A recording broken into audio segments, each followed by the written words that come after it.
Salut Kiki, bienvenue sur ce... Je sais plus où j'en suis. Je crois que c'était arrêté 14 ou 15, donc c'est peut-être le 15, le 16, le 17 ou le 18, on laissera PLS corriger le titre. Ou tous les abonnés qui suivent, bien sûr, les mecs, dès que vous voyez qu'il y a le mauvais titre quelque part, vous foutez de ma gueule dans les coms, je suis là pour ça. Et vous savez, ici, vous pouvez vous foutre de ma gueule, il n'y a pas de souci. On fait que s'amuser. Dans ce tuto débutant RC, nous allons attaquer sur les parties électroniques. Nous avons donc déjà vu les roues, les moyeux, la triangulation, la suspension, les cellules, la transmission. On n'a pas fait les pièces complexes, donc le diff en lui-même, la suspension en elle-même avec les détails dedans, parce que nous avons déjà les tutos détaillés du diff et détaillés de la suspension dans la playlist où sont aussi ces vidéos-là, donc cette playlist, enfin cette série de vidéos débutant RC, est dans la playlist Le Coin du Débutant. N'hésite pas à farfouiller cette liste. Ne dis pas, oh, je vieille vidéo, vieilles images, vieux son. C'est vrai que c'est rétro. Mais les explications sont toujours les bonnes. Bien évidemment, au fur et à mesure du temps, il y a des ajustements avec tout ce qu'on a pu découvrir grâce au partage avec vous tous, les abonnés, les évolutions techniques. Donc, un peu des mises à jour, des mises au point, des variations, des exceptions et tout ce qui va avec. Mais je rappelle qu'en tant que playlist de débutant, on va rester sur les bases. D'accord ? On ne va pas commencer à s'exciter dans trop de détails électroniques sur les cerveaux. Alors, on appelle ça un cerveau. N'importe quel correcteur orthographique va te mettre une alerte. S-E-R-V-O. Puisque c'est un cerveau moteur. Il manque un bout du mot. Et je ne comprends pas. Il y a plein de gens qui ne comprennent pas plein de trucs. Existent de toutes les tailles. Bien sûr, nous avons des petits, des micros, des nanos. Nous avons ce qui génériquement est appelé en RC un cerveau standard pour l'instant. C'est cette taille-là. C'est ce qu'on trouve du 1.8 au 1.5. Sur alors, 1.10, 1.8, direction, gaz, frein, machin bidule. Et sur les 1.5, justement, sur gaz, frein. Aussi, en cinquième, je me reprends aussi donc sur gaz, frein. Sur la direction aussi. Ils en mettent deux, tout simplement sur la direction. On trouve des cerveaux de 1 sixième, de 1 cinquième, tu as toutes les dimensions. La plupart, comme tu peux le constater, ont une forme relativement similaire avec des pattes de fixation, mais commencent à se multiplier les spécificités, notamment sur le 1 dixième piste, où les cerveaux ont un petit ergot latéral, maintenant plus ça, et ils sont vissés directement au châssis, au lieu d'avoir la patte du constructeur qui tient le cerveau et cette patte en même temps, c'est monté dessus, ce qui est bien sûr super. Avec l'augmentation, tout comme sur les véhicules, de la puissance des moteurs qui équipent ces cerveaux, de leur vitesse de rotation, de la qualité de la pignonnerie, etc., les cerveaux peuvent se permettre d'être plus petits pour avoir la même chose. Donc c'est très intéressant, bien sûr, sur les 1.12 et les 1.10, de pouvoir se retrouver avec des cerveaux plus petits, plus légers. Comme ça, tu économises encore plus de poids. Avant, sur les indices légers, tu étais quand même obligé d'avoir des cerveaux de cette taille-là, puisque les petits ne suffisaient pas. Et maintenant, on peut avoir des cerveaux comme ceci, full alu, pignon acier, en brushless, en coreless et en brushhead. Donc je vais t'expliquer, ça veut dire sur un moteur à charbon. Le coreless est un moteur à charbon, mais qui n'a pas tout simplement... c'est tout simple. Ça, c'est le rotor d'un moteur brushless. C'est donc à l'inverse d'un rotor de moteur à charbon qui, lui, là, on a les aimants et autour, on a le stator. Sur un moteur à charbon, c'est l'inverse. Nous avons les aimants autour et nous avons l'aimant au centre. D'accord? Et le moteur coreless, qu'est-ce que c'est? Eh bien, c'est juste l'axe. Hein? Quoi? Ouais. En fait, c'est l'axe qui devient aimanté avec le passage du courant et l'aimant l'entraîne. Donc, c'est très petit, c'est très léger, c'est très rapide. Souvent, on trouve des cerveaux coreless qui sont un peu plus rapides même que les cerveaux brushless. Et c'est simple de fabrication, donc c'est aussi souvent moins coûteux. On a des cerveaux sur certains modèles qui sont plus proches du jouet, on va dire, ou avant l'évolution de passage vraiment à modèle réduit proprement dit, à 5 fils. Il y a un moyen, je trouve une fois un tuto quelque part d'un électronicien pour expliquer comment passer de 5 à 3, parce que, comme tu peux le constater, celui-ci est un cerveau standard en 5 fils. Donc si tu as un modèle avec ce satané cerveau dessus et que tu le pètes, les 5 fils, c'est pas super courant, c'est souvent plus cher. Tu vas vouloir le remplacer par ça, mais il ne sera pas piloté, parce qu'il manque des trucs. Donc là, soit tu trouves un 5 fils, soit tu te retrouves le tuto qui t'explique comment faire. Mais là, on est vraiment parti dans le bricolage d'un mini modèle pas cher pour en faire un truc machin. Pour moi, c'est hors domaine. Les engins qui ont ça dessus, de toute façon, poubelle. Donc, on trouve des cerveaux comme ça qui sont maintenant aussi balèzes que les anciens comme ça. On trouve des petits trucs comme ça de 9-10 kg, assez rapides. L'Arlo, on a fait en un dent sur la direction. L'engin fait quand même 2 kg et des brouettes. Et ça fonctionne. Ça marche. D'accord? On trouve aussi de ces cerveaux-là de ce qu'on appelle low profile, c'est-à-dire le standard, mais plus court. Ça, il est moins encombrant, notamment justement, ça a commencé cette mode pour les indices légers, les indices d'euromotrice. Un shortcut d'euromotrice n'a pas besoin d'un gros cerveau pareil. Tu peux mettre un plus petit, plus léger sur les indices pistes de toute façon, mais comme dit, encore une fois, sur l'indice piste, alors ça y est pas encore, il reste justement sur du low profile, mais je pense que les prochaines évolutions vont se diriger en indice piste, surtout les bagnoles très légères de 800-900 grammes là, ou 1 kg tout juste, ou un S, tout ça, vont passer sur ce genre de truc. On trouve de ces cerveaux maintenant, avant ils étaient plastoc, d'accord, boîtier plastoc, pignon plastoc, on les trouve toujours, hein. Il y en a toujours qui te mettent la carotte de te vendre ça 15-20 balles. Tu vas comprendre pourquoi je te dis carotte quand on arrive au tarif de ce qu'on peut trouver dans ce domaine-là. Tu peux casser les pattes selon où c'est monté. Donc c'était monté avec des petits caoutchoucs, avec des petites bagues pour ne pas écraser le caoutchouc quand tu serres, parce que s'il y avait trop de choc dessus, tu cassais là. D'accord? Ça, pour moi, c'est comme les moteurs charbon, c'est les temps anciens, c'est révolu, ça n'a plus rien à faire là, c'est poubelle. Pourquoi je l'ai toujours là? Parce qu'un jour ou l'autre, il y a un gamin qui va se pointer avec un 5 fils qui sera dans la merde et je pourrais le dépanner. C'est la seule unique raison pour laquelle ce cerveau traîne ici. Sinon, il n'y a plus. D'accord?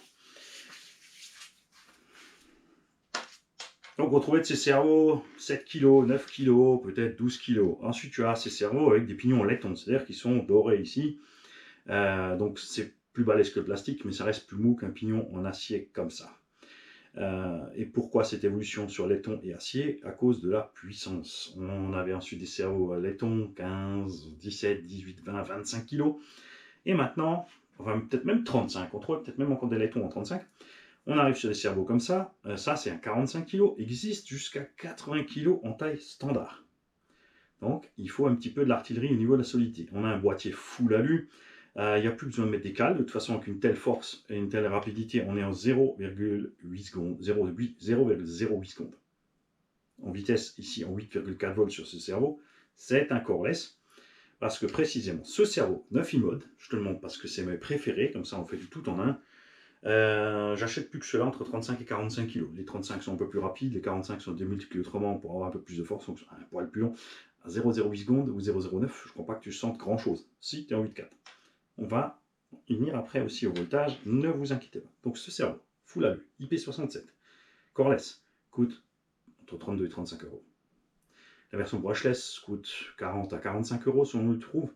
Et la version charbon, donc brochette, qui est donc plus lente, elle est à 0,12 secondes ou 0,15, on est à 25 euros.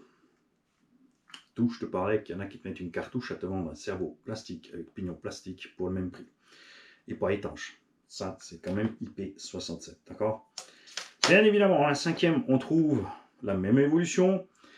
Tu as du charbon, du cordless et du brushless, et tu arrives à des 110, 120, 150 kg. D'accord? Les servomoteurs qu'on utilise en RC sont à la base des cerveaux qui proviennent de la robotique.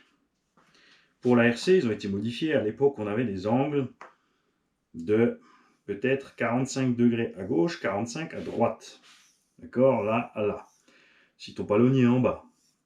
Celui-là, par contre, tu vois, déjà, il nous fait, justement, 45, non, 90 et 90. Tu vois? Celui-là, il fait déjà 2 fois 90. Celui-là, c'est un 270 degrés. Tu les trouves en 360 degrés. Et alors là, il y en a qui paniquent. Ils disent, ouais, mais il ne faut pas prendre autant, ça va trop loin. Ton cerveau moteur est piloté par ta radio. Donc, si la voie de ta radio ne fait que 10 degrés à gauche, à droite, ton cerveau n'ira qu'à 10 degrés à gauche, à droite. Si à fond, tiens, 50, 50, il ira 50 degrés, 50 degrés. S'il peut y aller, s'il ne peut pas y aller, il va buter avant.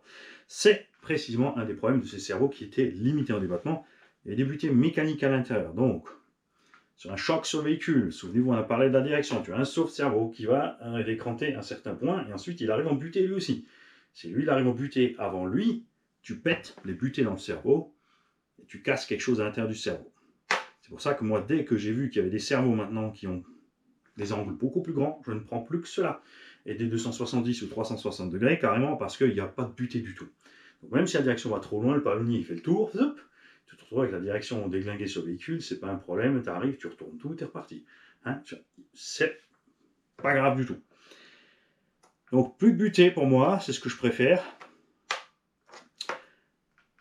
Un angle énorme parce qu'il y a des radios qui peuvent aller plus loin, comme ça t'es pas emmerdé selon le véhicule que tu as, selon la position du bins, la place que tu as pour mettre ton palonnier, ton disque ou ce que tu veux dessus pour piloter ta direction, tu es tranquille.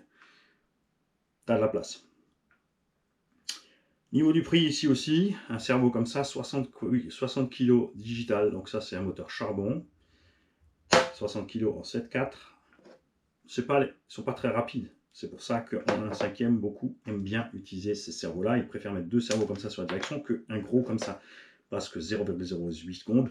Ici, on est à 0,15 secondes. Donc c'est très, très, très lent. D'accord? Mais les 1/5 sont énormes. Et la réaction est différente, bien sûr, qu'un 8e ou au pire, bien sûr, un 10e qui aurait un cerveau aussi lent.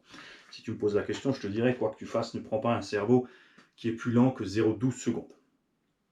En 1,8, 1,10, parce que c'est vraiment super lent. Vous l'avez, super exemple sur le Sledge, vous allez voir mes vidéos sur le Traxxas Sledge, dans la playlist Traxxas, ou dans la playlist Traxxas Sledge, vous allez voir que le cerveau d'origine, 0,15 secondes, il faut bien que tu t'imagines que c'est 0,15 secondes pour aller de 0 à fond à gauche, ou à droite, et ensuite, il lui faut aussi 0,15 secondes pour aller de fond à là, ce qui fait 0,3 secondes pour faire un virage de fond à droite à fond à gauche. C'est un tiers d'une seconde, crois-moi, quand tu roules à 70-80, et ben ça fait loin. Tu es complètement hors trajectoire et ça va pas du tout. Donc, à partir de 0,12 secondes, franchement, tu es à l'aise. Perso, si tu veux commencer pas trop foufou. Et pourquoi c'est pas nécessaire de prendre un cerveau super rapide? Ben, très simplement, quand tu es débutant, si tu prends un cerveau super rapide, tu vas avoir du mal à rouler tout droit. Parce que tu vas zigzaguer le temps de venir là et de venir là. Le temps de réaction du cerveau est tellement rapide, à peine tu touches, ça braque, donc tu vas être là, à gauche, à gauche, à droite, à gauche, à droite, ça va pas aller. Tu vas avoir du mal. Je te parle pas bien sûr si tu pars tranquille tout droit, je te parle, tu sors du virage et tu vas aller un petit peu à droite, et tu vas trop à droite, tu vas trop à gauche, etc. Donc c'est pas nécessaire d'avoir un cerveau super rapide au départ. Certains diront bien sûr, oui, mais tu peux avoir un cerveau super rapide et ralentir le cerveau à la radio. Oui, mais là tu es déjà sur un cerveau balèze, avec une radio balèze, tu es plus en mode débutant. Je te déconseille, si tu es débutant, d'attaquer avec un cerveau de maboule, une radio de maboule, un véhicule de maboule, parce que tu as beaucoup trop de choses, trop de paramètres à régler et tu vas te gâcher le plaisir. Commence avec un engin basique qui a gaz, frein, marche arrière, direction droite-gauche, tes petits réglages de base sur la radio, pas d'écran, pas de machin, pas de bidule, pas trop de réglages au véhicule. Amuse-toi, découvre la conduite, les crashs, tout ça, tu vas te marrer beaucoup plus. Et après, tu investis, si tu veux, dans du matériel plus balèze, et tu auras 2 fois plus de plaisir, parce qu'il te restera ton véhicule avec lequel tu as débuté, que tu pourras rouler comme un cochon, parce que pour pas abîmer la jolie voiture toute neuve. Tu vas pouvoir expédier l'autre, et là tu vas t'apercevoir qu'en fait, tu te marres plus à expédier le modèle pas cher, que d'avoir peur de casser l'autre beau modèle. Bienvenue dans le monde du bâche. Donc, la différence majeure. Pourquoi, selon les échelles, il y a différents cerveaux? C'est l'encombrement. Évidemment, ça, tu mets dans un indice, il n'y a plus de place pour rien. Hein, et c'est super lourd. C'est pour ça qu'il y a des cerveaux adaptés par taille. L'autre chose, c'est qu'avec la taille vient aussi le poids de ton engin. Et tu t'aperçois que si tu mets un cerveau comme ça sur un engin comme ça, que tes dents là-dessus, elles sont toutes petites. Par rapport à celle-là, là, on a 15 dents relativement grosses. Et là, on a 24 rikiki. Donc, on va décranter beaucoup plus vite. On a aussi des roulements beaucoup plus petits là-dedans. Donc, quand ça prend des coups, des chocs sur la direction qui passent justement l'histoire du sauve-cerveau, que ça va se déglinguer plus vite là-dedans. Tu vas exploser ton roulement, ça va se mettre de travers, tu vas exploser les dents. Beaucoup se sont fait avoir avec ça sur X-Max par exemple. C'est sûr, tu veux un cerveau plus rapide et tu prends ton panier pour adapter un cerveau 1.8, tu mets un cerveau 1.8 il chauffe beaucoup plus et il pète beaucoup plus souvent. J'ai fait le test pour voir, ça n'a pas loupé, d'accord? Donc je suis bien sûr revenu sur le cerveau d'origine VX Max. Et là, on dévie sur autre chose, les formes spécifiques. Donc je t'ai déjà parlé en 1.10 et 1.12, je pense qu'ils vont faire aussi des formes spécifiques de cerveau. Traxxas aime bien faire ça aussi, justement, dans ses modèles 1/6. Et ça va, je pense, se multiplier un petit peu parce que avoir un cerveau standard qui se monte partout, nous, ça nous intéresse. Les constructeurs, pas forcément. D'accord? Au niveau encombrement, ils vont préférer faire un cerveau adapté pile poil à leur taille. Ils vont pouvoir peut-être le déplacer sur le véhicule pour changer l'équilibre, pour avoir plus de place dans le véhicule, pour des raisons d'accessibilité. Chacun fait à sa sauce après. On en est au point où on a des cerveaux programmables. Puisqu'il y a un grand fabricant de cerveaux qui fabrique des cerveaux pour énormément de gens, c'est Yipin. D'accord? Et JX. Yipin et JX, ils font énormément de cerveaux. Et tu regardes bien les photos, tu regardes bien les cerveaux et tu t'aperçois effectivement qu'ils sont utilisés à plusieurs sauces par les constructeurs, les revendeurs, même en pièces options. Évidemment, les prix, ce genre de cerveau, Yipin ou ça, rebadgé, hein, ça c'est pareil. J'ai payé ça à une trentaine d'euros, le Yipin là, 35, non, je crois 35 ou 40 euros. Celui-là, c'est un 70 kg. Ok? Boum! Programmable. C'est-à-dire que tu branches ça sur un dongle USB, tu branches ça à ton PC et tu peux lui programmer une course donnée. Celui-là est un peu plus lent même que celui-là, tu vois, il est à 0,10 en 7.4. Enfin, quoi que du coup, en 8.4, tu dois être kiff en voir. Enfin, il faudra voir s'il prend 8.4. Alors, 7.4, 6 volts, non, il a 7.4 maxi. Et maintenant, justement, on passe le crochet du voltage.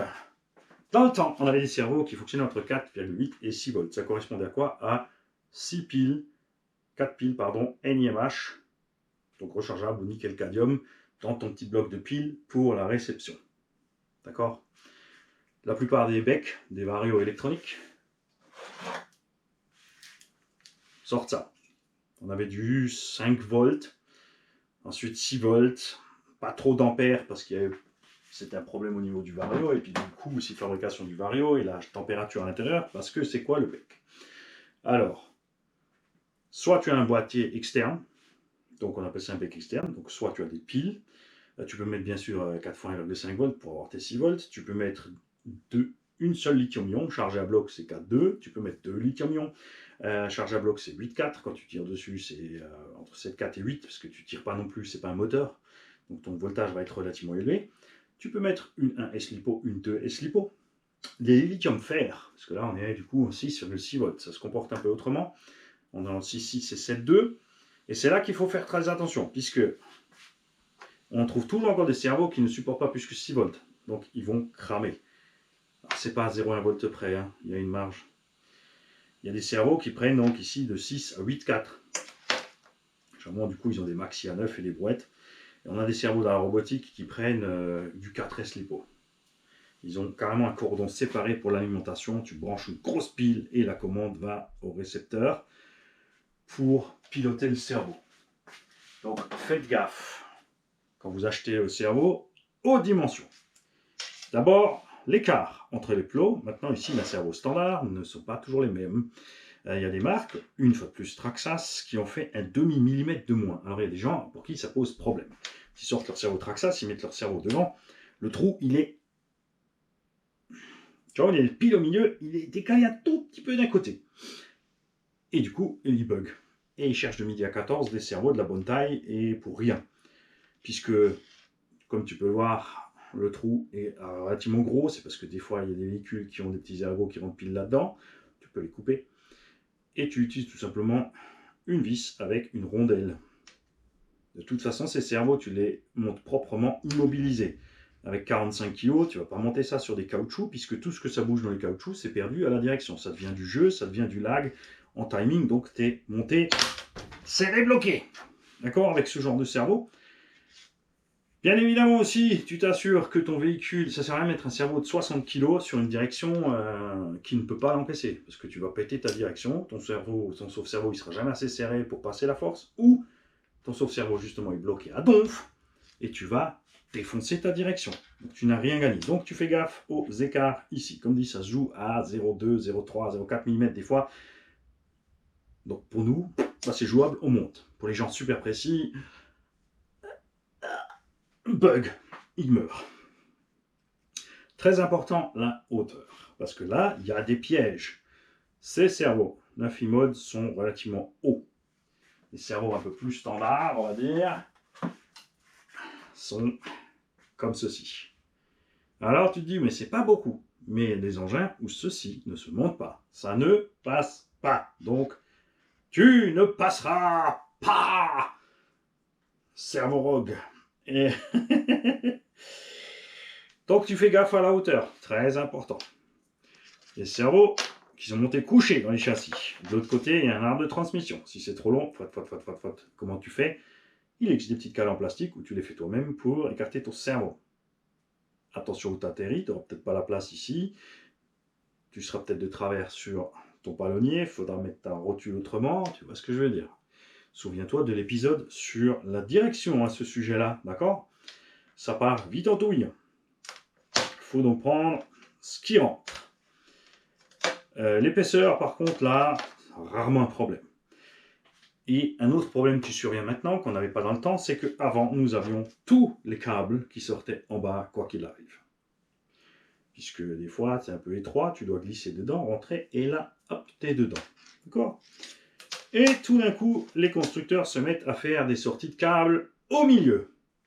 Et il y a des endroits où ça passe pas, puisque tu as ta clampe, et elle ne va pas, parce qu'il y a le câble ici. Donc faites attention à ça, ne vous faites pas couillonner. Sur plein véhicule, on peut modifier et ça passe, mais il y en a où tu seras coincé. Et bien sûr, si tu n'as pas les outils, comme toujours, pour modifier, tu vas être coincé d'office. Hein. Donc, faites pas n'importe quoi. Vous faites pas avoir aussi, il y a des cerveaux, maintenant, par exemple chez DS et Power HD, qui ont des petits dessins dessus. C'est fait exprès. Tu vas te trouver un 35 kg, tu vas dire, ah, celui-là il est bien balèze, tu vas le prendre. Mais sur ton cerveau de 35 kg, il y a un crawler. Et ton cerveau, il est super lent. Parce qu'en crawler, un cerveau rapide ne sert à rien. Et c'est pas réaliste du tout. Au contraire, c'est même super moche. Donc là-bas, ils se font pas chier à faire des cerveaux rapides. Il n'y a pas besoin. Ceux qui font bien sûr du crawler au niveau plus poussé, de toute façon, ont une radio plus poussée et vont ralentir sur la commande. C'est-à-dire que même s'ils font comme ça avec la radio, le cerveau il va faire zzz, zzz, pour que ça reste réaliste. Bien évidemment. Il y a des cerveaux de faible qualité qui ont des soucis de jeu, surtout hors tension. Je prends un palonnier avec ma palonnier. C'est-à-dire que quand tu as ton palonnier dessus, il y a un petit jeu. Alors il y en a que c'est que hors tension, et quand tu mets la tension, c'est bloqué, no problème. Il y en a que même quand c'est dessus, ben, ça continue à nager. Sur un véhicule de loisir, pas de problème. Sur un engin où tu veux faire du pilotage plus précis, plus poussé, bien évidemment, tu n'aimes pas ce genre de choses. C'est une spécialité Power HD. Et tous ceux qui rebadgent Power HD comme Connect et d'autres. Ils sont passés aussi sur des cerveaux plus balèzes. Bien évidemment, comme dit, ce cerveau qui vaut 35 €, et ben eux, ils vont te le vendre 90, 110 €. Allez, surtout ça. Hein. De toute façon, c'est encore un truc basique. Mais celui-là, vous ne savez pas dire que vous ne l'avez pas déjà vu quelque part. Hein? Je te parle pas de la couleur.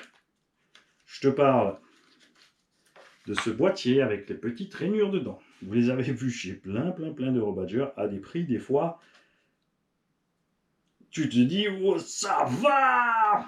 Oh, il y en a, il se fait le repas de midi à l'hôtel 3 étoiles. Tous les jours. Plusieurs fois. Et il se fait peut-être même livrer la bouffe du super hôtel. Évidemment, c'est normal d'avoir des marges. Il faut qu'ils gagnent leur vie. Ils ont une infrastructure à payer, des salaires, du stockage, la mise aux normes, la notice en français, le SAV, la garantie de 2 ans. Mais il y a... quand on passe au triple, au quadruple du prix, surtout que quand on voit d'autres importateurs qui utilisent le même cerveau et qui le vendent 50-60 €, quand tu as l'autre à côté à 110, tu te dis, bah, il a la chance que je ne suis pas là en live. Tu vois ce que je veux dire? Dans tous les cas, donc, tu prends le cerveau à la taille adaptée. Tu réfléchis, comme dit, s'il y a des trucs pour adapter un plus petit cerveau dans un engin plus gros, il faut bien réfléchir à ce que tu fais. Comme dire en 5, surtout en piste, c'est souvent qu'on utilise deux cerveaux de cette taille ensemble. Parce qu'en piste, on a alors beaucoup d'efforts parce qu'il y a beaucoup droite, gauche, droite, gauche, droite, gauche, machin bidule, mais la force sur les roues elles-mêmes n'est pas énorme. Alors il y a la motricité, si tu as des huiles de diff très dures, souviens-toi que ces tutos sont embriqués les uns dans les autres.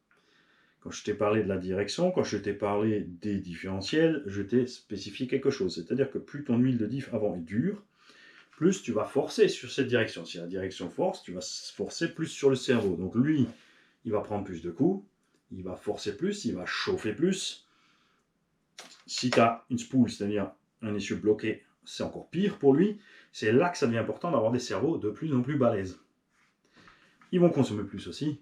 Et c'est là qu'intervient le bec. Puisqu'avant, je te parlais des piles.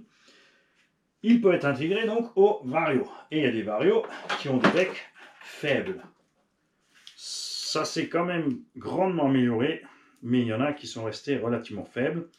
Il y a des varios justement qui sont rebadgés de modèles qui normalement ne sont pas mauvais, qui sont rebadgés qui deviennent moins bons, parce qu'ils ont économisé quelque part.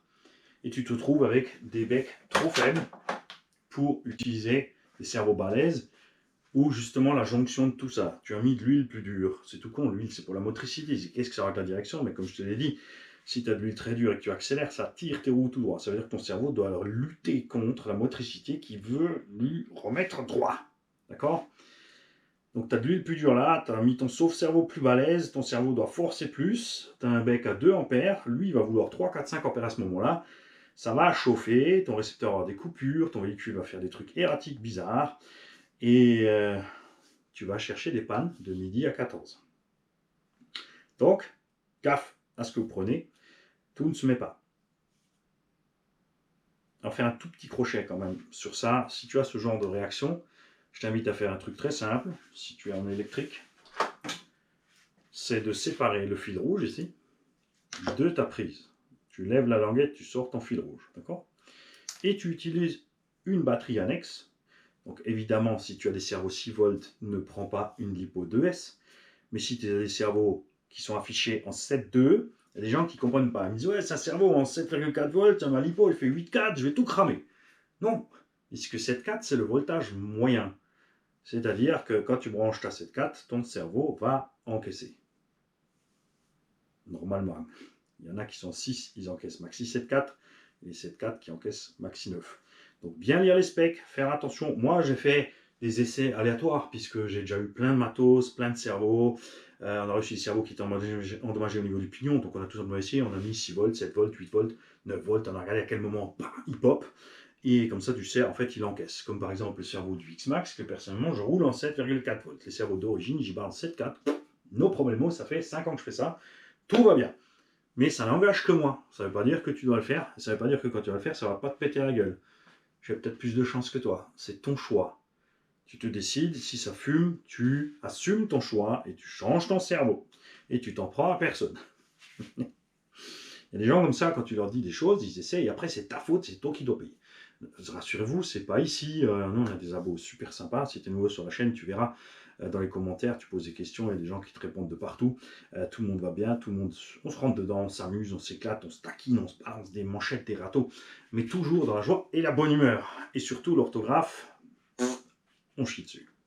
Parce que c'est une chaîne de RC et pas d'orthographe, c'est une chaîne de RC internationale. Donc si j'ai un gars qui vient des Pays-Bas, qui ne parle pas le français et qui essaie d'écrire en français et donc qui fait des fautes, eh bien personne ne se moque.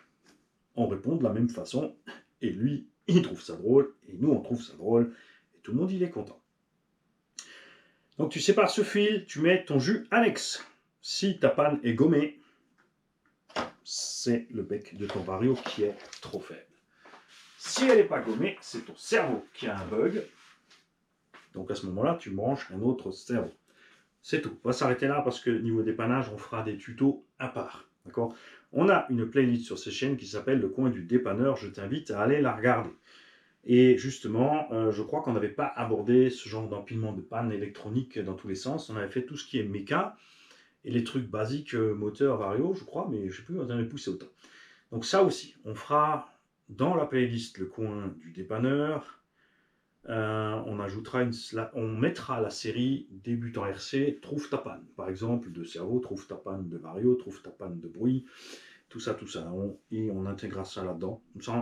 Et on fera le même système, puisque le coin du débutant, j'ai tout décortiqué en détail, alors que dans la série débutant RC, j'ai mis les choses en jonction, par groupe, par paquet, par fonction.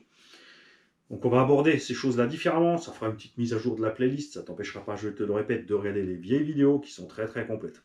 On va ici pas non plus démonter un de ces cerveaux, c'est très facile. Comme maintenant on fait des cerveaux étanches, forcément il y a des joints, donc tu fais gaffe aux joints, il y en a dans le carter supérieur, dans le carter inférieur, il y en a des fois des toriques ici autour à l'entrée. C'est un empilement de pignons avec des axes que quand tu démontes, il faut remettre dans le même sens. Et c'est pas compliqué, hein, il y a 4 pignons là-dedans. Donc tu as 16 essais. Ça devrait aller pour t'en sortir. En général, tu arrives à le remonter, même si tu ne sais plus comment tu as démonté. Sinon, on a aussi le tuto, quelque part, je crois, dans le coin du dépanneur, pour faire ce genre de choses. Si tu te poses la question, non, tu ne peux pas prendre des pignons de celui-là, les mettre là-dedans, etc. Il y a des cerveaux qui se ressemblent, mais qui ne sont pas identiques. Il y en a qui sont identiques, mais qui ne sont pas pareils dedans. Là aussi, hein, moi je sais un tas de choses parce qu'on a cassé des cerveaux avec le temps, on a cassé les pignons, tu les mets de côté, tu as coupé le câble, cramé la platine, cramé le moteur.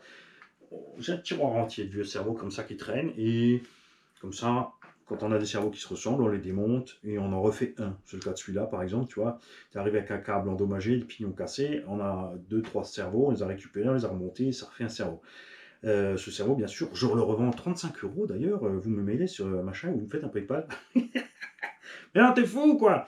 Ce genre de cerveau est utilisé dans les véhicules Tombola. C'est un véhicule Tombola qui arrive avec un cerveau trop faible. On va mettre un truc comme ça parce que c'est plus balèze. C'est sûr, c'est pas le plus rapide, mais ça sera déjà mieux. On peut l'utiliser pour dépanner un abo. Il y a des fois des abos qui m'écrivent: ah, tu vois, juste un peu chaud avant le week-end, j'ai cramé le machin, le bidule, j'ai cassé ça, j'ai plus un rond.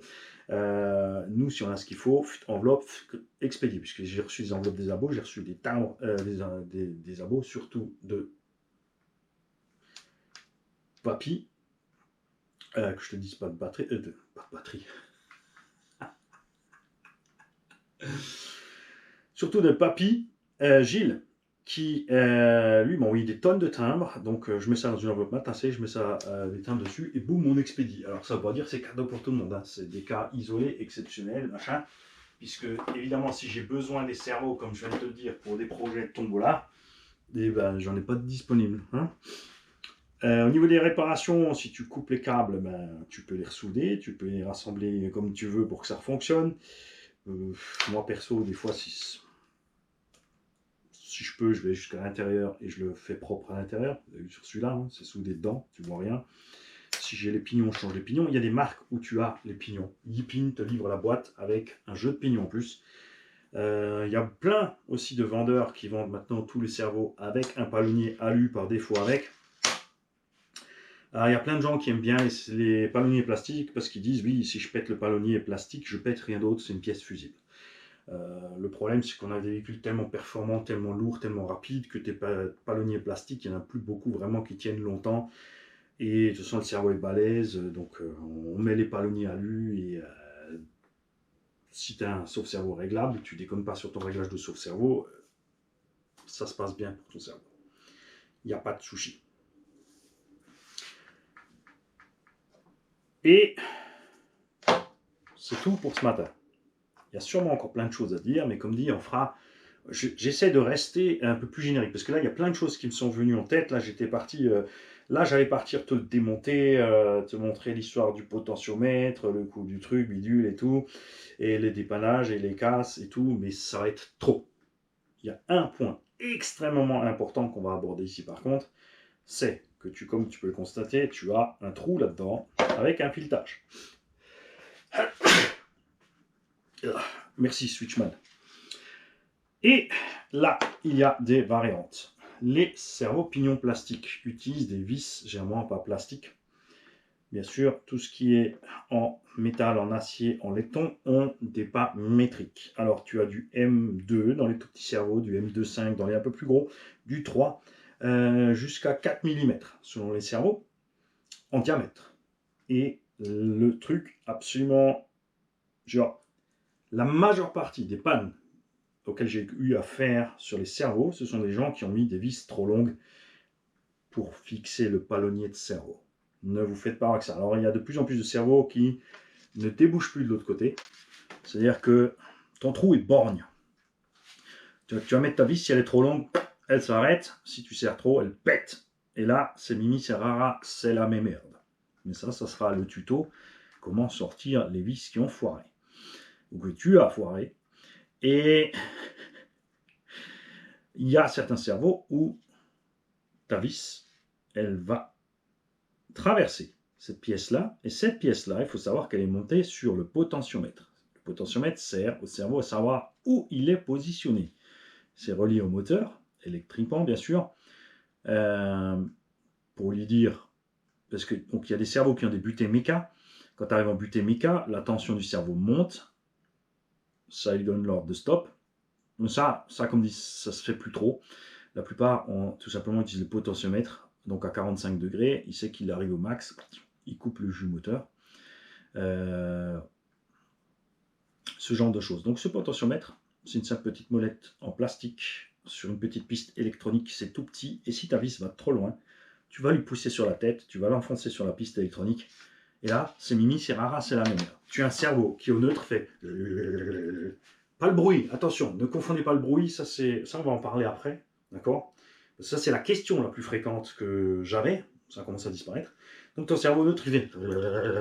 En fait, il a tout simplement Parkinson. En sortant la vis, pour certains, ça fonctionne. D'autres, non. Parce qu'une fois qu'il est comprimé, c'est comprimé. Tu seras obligé de passer par la case, l'ouvrir, choper la tête du potard, le retirer dessus. Tu as une chance sur 4 pour que ça marche. Donc, en fait, tu as beaucoup de chances que tu aies bousillé ton cerveau. Ça fait la même chose quand il a pris l'eau. L'eau va couler par là-dedans. Elle va se poser sur le boîtier intermédiaire, là, et elle va atteindre le potentiomètre à un moment ou à un autre, qui lui, donc, a une molette qui rentre dans un boîtier plastique, tu vois ce que je veux dire? Donc l'eau va aller là, et là, tu as juste une petite piste électronique. Donc là, il y a un peu d'eau, de condensation. C'est vraiment là que ça commence. Le cerveau chauffe, condensation, et là, il commence. C'est pour ça on dit aux gens, des fois, qui ont des problèmes de réflexion, ben, t'es pas étanche. C'est pareil pour le cerveau. D'accord? Et donc, la question la plus fréquente, il y en a certains qui ont déjà dégagé les cerveaux. J'ai un abonné qui m'a envoyé des cerveaux à cause de ça. Parce que, au neutre, ils font... C'est pas grave. Dans le temps, on te dit, oui, c'était pas tout à fait au neutre, il faut bouger un petit peu. Mais sur des cerveaux 360, il se place où il veut. Et c'est vrai que des fois, tu mets juste un petit coup de volant gauche-droite et ça s'arrête. C'est par contre quelque chose à quoi il faut faire attention quand tu as deux cerveaux sur la direction qui sont couplés ensemble. Donc, on en revient au 1,5. Tu as le palonnier double, la biellette qui va de là à là, de là à là, et ensuite sur la direction. Donc, s'il y en a un qui est un peu comme ça et l'autre un peu comme ça, ils vont à un moment donné forcer l'un sur l'autre. Dans Traxxas, Erevo, Summit, Emax, T-Max, Revo, ce genre d'engin, pareil. Il y a un cerveau de chaque côté, une biellette de chaque côté. S'ils ne sont pas montés de la même façon, ils vont se pousser à un moment l'un l'autre et ils vont forcer, ils vont chauffer. Donc c'est à ça qu'il faut faire attention. S'il y a juste le bruit, mais ton cerveau il est tout seul là au milieu, tu bouges un peu tes roues, ta direction, généralement ça s'arrête. Si ça continue, là effectivement il y a quelque chose qui force. Quand tu as deux cerveaux, il faut faire gaffe qu'ils ne forcent pas l'un sur l'autre. Donc ce que tu fais, c'est que tu fais ton réglage de neutre, tu installes un palonnier et un cerveau, tu regardes ça fonctionne, tu décroches, tu installes le deuxième, tu le mets. Donc chacun ne fait pas de bruit, chacun est libre, et là tu clipses les deux et tu fais ton essai. Normalement ils devraient fonctionner bien ensemble. Encore un petit ajout sur, puisqu'on en remet une couche, puisqu'on revient sur ce qu'on avait dit dans la direction. Et là, je vous invite à aller voir un tuto. Je ne sais pas si je l'ai mis dans la playlist débutant. On avait fait un tuto complet de réglage de la direction et de tous les pièges possibles et imaginables. Et de tous les ça doit être comme ça doit être comme ci, qui sont faux et vrais. Puisque ça dépend de ton modèle. Plein de gens te disent il doit toujours être à 90 degrés du cerveau. C'est faux. Ton cerveau peut être debout. Ton cerveau peut être couché. Ton cerveau peut être droit, comme ça, comme ça. Ton cerveau peut être comme ça et comme ça. D'accord? Donc ton palonnier, il peut être par là, il peut être par là. Ça dépend. En gros, il doit être parallèle à ce bras-là. Et si ce bras n'est pas à 90 degrés, celui-là ne sera pas non plus à 90. Et la raison principale pour ceci, c'est que quand tu vas aller là, tu vas arriver à amputer plus vite que quand tu vas arriver là. Donc quand ton cerveau est à 90, il va tourner moins d'un côté que de l'autre. Et donc il y a beaucoup de constructeurs qui ont un palonnier un peu décalé vers l'avant dans la position neutre. Il y en a qui l'ont méchamment décalé. On a un très bel exemple sur les Traxxas Revo et compagnie dont je t'ai cité tout à l'heure. Vu du dessous, les deux cerveaux sont comme ça vers l'arrière. Ça, c'est l'avant du véhicule. Là, tu es en dessous. Donc les gens ils disent ah, faut les enlever, il faut les mettre comme ça. Grosse erreur. Les deux cerveaux doivent absolument être comme ça parce qu'ils travaillent opposés. T'es prêt? Opposé, ça veut dire qu'ils ne travaillent pas comme ça. D'accord? Il y en a un qui pousse et un qui tire. Et si tu les mets droits, à un moment donné, ils ne sont pas dans le bon angle et ils se forcent sur la gueule les uns les autres. Les constructeurs généralement te donnent la bonne indication de départ. Chez Arma, il y a une petite flèche en dessous, par exemple sur les 3S. Sur le REO, c'est dans la notice, c'est bien écrit qu'ils doivent être à, j'ai plus 8 ou 10 degrés en arrière. Sur la Serpente 811, c'était bien écrit aussi qu'il faut tant et tant de degrés, 15, 17 ou 18 ou 20 degrés en avant. Il y a plein de solutions possibles, il y a plein de façons de contourner, mais ça c'est dans le tuto détaillé sur ce cerveau de direction. J'aimerais que vous me donniez vos expériences avec ces cerveaux. Alors certains me diront qu'est-ce comme expérience. En fait, oui, je suis allé à l'hôpital, j'avais plus que le fil qui sortait. Et... Toubib a fait la photo, il a snapchaté et je passe pour un con. Ouais, on sait jamais, hein. Partage ça avec nous parce que ça peut être drôle. Ça peut être drôle, il n'y a pas de souci. Si tu as la photo, tu peux me l'envoyer sur le mail. Ça va être marrant aussi. Docteur, j'ai un problème. Quoi? Ah oui, vous avez un câble dans le derrière. Non, en fait, il y a un cerveau au bout.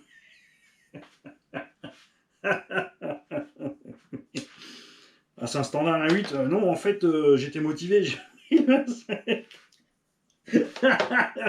Alors, il y a toute la voiture avec, en fait, il n'y a plus que le câble qui sort. Ça, c'est pour les gros en...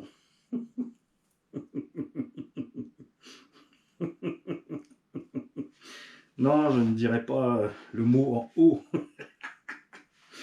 Oracle. Et donc, je m'égare. Donc, les choses qu'ont cette prise qui bouge sur le récepteur avec les chocs, ou le récepteur qui se balade, ça se débranche, ça se rebranche, ton cerveau ne fonctionne pas toujours, et ça finit par cramer quelque chose. N'oublie pas qu'une prise ou un fil qui est rompu dans la gaine, tu ne le vois pas, contact, pas contact, contact, pas contact, contact, pas contact, augmentation de la tension, de la température, et brûlure. D'accord? Donc là, la prise. Câble arraché dans la gaine, coincé, pincé, vous l'avez vu sur Serpent d'origine, monté sous le boîtier, le câble, pour ceux qui suivent la chaîne, qui sont là depuis longtemps, on avait une 811 Truggy. C'est grâce à ce 811 Truggy, à l'abonné qui a acheté ce 811 Truggy, qu'on a rencontré Projo Hightech. Projo Hightech, une super boutique RC. J'adore, c'est une boutique en ligne. C'est pas un service, c'est une boutique de vente, d'accord, qui connaît bien sûr un minimum de choses. Et très bon contact, très fiable, génial. Donc, tu vois, dans tout mal, il y a un bien. Ici, là pareil, hein, câble arraché là, ou pincé, parce que c'est là que ça rentre. Bien évidemment, l'eau. L'eau, ça nous a détruit du matos, mais alors un truc de fou. Maintenant, bien sûr, on est sur des trucs de plus en plus waterproof, IP65, 67 trucs muches. C'est pas pour autant non plus que j'irai faire le sous-marin avec la voiture. Tu vois ce que je veux dire? Les vis ici, donc trop longues, flinguer le potentiomètre. Les vis pétées dedans. Moi, personnellement, j'en ai pas cassé, mais j'en ai récupéré quelques-uns avec les vis pétées à l'intérieur. Pattes arrachées. Sur les cerveaux plastiques, les corps pétés. Les carters inférieurs ou supérieurs éclatés sur les chocs quand tu fais, bien sûr, des sauts de maboule. Souvenez-vous, on l'avait fait avec le sledge. On avait mis un cerveau dessus qui n'était pas fou l'alu et sur une grosse déformation et un choc, on a explosé l'embase. Là, pareil, j'avais encore des abos qui avaient pété d'autres morceaux de ces mêmes cerveaux, donc j'avais un autre carter, remplacé le carter, c'était reparti. En parlant de ça, erreur à ne pas faire, quand vous montez les cerveaux debout, il y a des constructeurs donc, qui ont des fixations là, comme au bas, ici par exemple, là, voilà, on a un très bon exemple. Donc, il va en bas sur le châssis.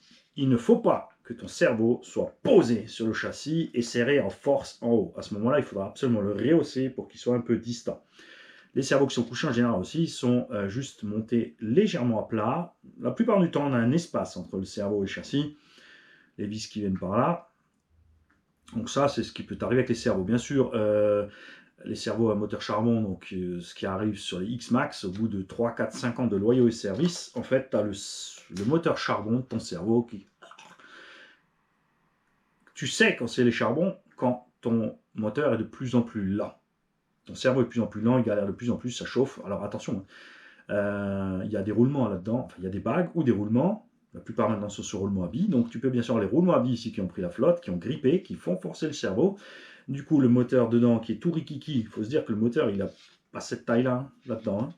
Il y a un moteur de cette taille dans le 1/5. Là. Tu vois, c'est pas énorme. Allez, peut-être on va dire ce doigt-là. Maximum. Hein. Donc tout ça qui fait forcer, qui cuigne, qui grince, qui fait chauffer, qui fait cramer. On a bien sûr les pignons qui ont pété à l'intérieur sur des chocs. On a des platines électroniques, donc les platines de commande qui ont cramé parce que justement on fait trop chauffer le moteur. Et avant que le moteur fume, c'est la platine qui a fumé. En fait, tu as déjà tout pété sur un cerveau manie. C'est ça ce que tu es en train de nous dire? Ben en fait, ouais. Si on met toutes les pannes bout à bout, je pense que j'ai un cerveau qui embouille entre les carters pétés, l'eau qui est rentrée, les câbles arrachés, détruits, pincés, brûlés, les dents de pignon, les roulements bloqués. Bon, il ne reste plus grand chose en fait. Hein. Potentiomètre éclaté. Ah ouais. Bon. T'arrives vraiment à tout niquer, Mani. Ouais, mais qu'est-ce que je me marre. Donc j'aimerais savoir avec vous, qu'est-ce qui vous est tout arrivé et comment avez-vous localisé votre panne. Très important pour les débutants. J'aimerais que les gens qui sont un peu confirmés en modélisme, là, vous êtes devenus un peu feignants, les gars, sur les trucs. Vous vous dites que personne ne lit les commentaires, mais détrompez-vous. Il y a plein de gens qui m'écrivent, qui me disent, voilà, j'étais sur cette vidéo, j'ai vu un commentaire là, parce que j'ai cette panne et est-ce que tu penses que c'est ça? Donc j'ai vite regardé les commentaires, le gars il m'a envoyé le truc, effectivement il avait raison, tu vois. Donc la personne qui m'avait envoyé ce commentaire là a dépanné une autre personne sans le savoir. La personne a juste demandé confirmation avant d'acheter tout et n'importe quoi, ce qui est toujours bienvenu. N'hésitez pas, n'achetez pas à tort à travers les trucs si vous n'êtes pas sûr de votre diagnostic. Je rappelle que pour faire un bon diagnostic, tu as un chemin logique. Tu commences d'un point à un autre. Par exemple, tu as un bruit sur ton... sur le cerveau. Le cerveau a un bruit. Il tourne à gauche, il fait zzz-clic, zzz-clic, zzz-clic. Et ben, il faut localiser si c'est dans les deux sens. Bon, dans le cas d'un cerveau, en général, ça va être dans les deux sens quand c'est comme ça, puisque tu as toute la pignonnerie qui tourne. Il y a une grosse démultiplication à l'intérieur, donc il y a plein de pignons qui tournent. Ce qui va se passer, c'est une dent, quelque part, sur une des couronnes des pignons qui a pété. Et chaque fois que tu arrives à ce moment-là, bien sûr, clic, clic, clic, clic. S'il y en a deux, là, ça va être vite vu, parce que ça va faire... ce genre de choses. Donc tu as un chemin logique, tu cherches une panne, tu commences à un point, tu finis à un autre, morceau par morceau, et quand tu as trouvé là où ça vient, tu fais ton diagnostic en double. Dans le cas d'un moteur et d'un vario, et tu as quelque chose de défaillant, c'est relativement facile parce que tu vas d'abord contrôler tes connectiques, ici ou là, selon le moteur ou le vario, ce que c'est, où ils sont connectés. Ensuite, tu vas mettre... Enfin, c'est facile. C'est un problème quand tu n'as pas de matériel. Quand tu as plus de matériel, ça va parce que là, tu vas brancher un autre moteur. Le moteur a les mêmes symptômes que le premier. Ça veut dire que c'est le vario. Donc, pour être sûr, tu branches un autre vario sur ton moteur qui fonctionne a priori. Et si ce moteur fonctionne, effectivement, là, tu as fait ton double diag. C'est bien ton vario qui est foireux. Tu es sûr à 100% de ton diagnostic. Et tu peux aller changer sereinement ton vario. Enfin, sereinement, quand tu vois les prix de certains varios, c'est plus très serein. Mais tu vois ce que je veux dire, tu ne vas pas acheter un vario et ensuite le brancher et te retrouver avec exactement la même panne parce que tu n'as pas fait la bonne localisation de panne, pardon, et tu n'as pas contrôlé ta... Tu n'as pas fait le double check de ta panne. C'est la différence entre un mécanicien automobile et un monteur automobile. C'est un terme qui n'est pas très utilisé en France. mais très utilisé en Allemagne et en Suisse, parce que le monteur, c'est le gars qui te change tes pneus, tes freins, tes roues, toutes les petites opérations, et il change. C'est son boulot, changer. On lui dit, là, il y a l'alternateur, il change l'alternateur. Alors que le mécano, lui, quand on lui dit change l'alternateur, il va checker le diag. Il va checker le diag, il va démonter, il va contrôler. Par exemple, dans le cas d'un démarreur foireux, tu contrôles effectivement, ouais, c'est le démarreur, mais quand je sors le démarreur, je démonte mon démarreur et je contrôle à l'intérieur. Là, je peux dire effectivement, ouais, regarde, les charbons sont complètement cramés, c'est 100% la source de la panne, ou le stator ou le rotor sont cramés, donc effectivement, oui, c'est 100% le truc de la panne. Si j'ouvre un démarreur qui est nickel dedans, c'est qu'il y a une erreur sur le diagnostic et tu dois reprendre ton diagnostic pour te rendre compte que finalement après c'est un câble coupé quelque part, un relais qui a sauté, un calculateur qui déconne, un contacteur, quelque chose de clé, n'importe quoi d'autre qui a foutu la merde dans l'histoire. C'était le boîte auto au milieu, ton contacteur boîte auto, mais là tu t'es talonné. Manu, tu étais parti sur les cerveaux, pourquoi tu pars sur les boîtes auto, les machins Je travaille plus dans la mécanique auto depuis un bon moment maintenant. Et moi, des fois, je dévie comme ça parce que je pense que ça me manque quand même. Enfin, il y a des trucs qui me manquent, mais il y a d'autres trucs qui me manquent pas. Ce qui me manque pas, c'est l'odeur du gasoil. L'odeur de moteur gasoil qui tourne, froid, surtout les nouveaux. L'odeur de l'huile de boîte, 75-80, ça me manque pas non plus, surtout quand elle était cramée. Ce qui me manque pas non plus, c'est le LHM qui te dégouline sur les bras quand tu travailles sur les vieilles Citroën, que j'adore. J'adorerais travailler là-dessus, même avec le LHM en fait. Mais ça te manque pas quand tu as plus le LHM, tu sais, quand tu es comme ça, et que ça coule là, et que ça t'arrive là. Et ça, 7h35 le matin, première opération que tu fais, et tu dois travailler jusqu'à 17h, et après tu vas au sport, et après tu vas faire tes courses, et toi, tu as du LHM qui est arrivé jusqu'au slip. C'est un peu inconfortable en fin de journée, ça gratte. Je te conseille de te changer rapidement. Bref, voilà. Prochain étage. Fatigué, Mani. Quelle heure il est? Il est 16h. Ouais, bah, ah oui, mais c'est l'heure goûter et sieste, les amis. 16h02. J'y vais. Donc, prochain épisode, nous parlerons très certainement soit du vario, soit du moteur. Et ensuite, nous attaquerons les pièces complexes, donc mécaniques. Quand je dis complexe, c'est parce qu'il y a plusieurs pièces en mouvement dans l'histoire, dans les amortos et à l'intérieur des diffs. Ensuite, on parlera position, chassimétrie, tout ça. Et on fera encore un épisode sur les produits qu'on utilise en RC et quelque chose que beaucoup d'entre nous ne font pas, y compris moi. Je suis coupable aussi, bien sûr, évidemment. Ce sont les éléments de sécurité qu'on n'utilise pas souvent en RC, surtout quand tu fais des trucs vite.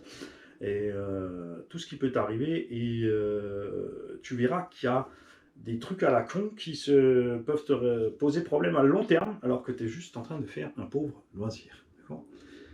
Après, bien évidemment, si tu peux l'imputer à autre chose de professionnel pour te faire mettre en arrêt et rester à la maison, ça te regarde.